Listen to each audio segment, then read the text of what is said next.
বাংলাদেশিদের স্বল্প ব্যয়ে মানসম্মত স্বাস্থ্যসেবা দিতে ভারত প্রতিশ্রুতিবদ্ধ বলে জানিয়েছেন ঢাকায় নিযুক্ত দেশটির হাই কমিশনার প্রণয় কুমার ভার্মা। রাজধানীর একটি হোস্টেলে একটি চুক্তি সই অনুষ্ঠানে তিনি জানান, বাংলাদেশের চিকিৎসা খাতের সক্ষমতা বাড়াতে যৌথ উদ্যোগে কাজ করতে চায় ভারত। এ সময় মেডিকেল ট্যুরিজম খাত সুসংগঠিত করতে দুই দেশের বেসরকারি খাতকে এগিয়ে আসার আহ্বান জানান high commissioner.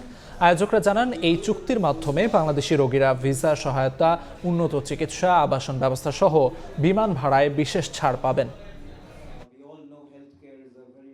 Future of our bilateral cooperation will have to be shaped not only by governments but also by businesses, entrepreneurs and institutions that can identify complementarities and convert them into shared prosperity. The quality healthcare systems, innovation and affordability that India offers are globally recognized.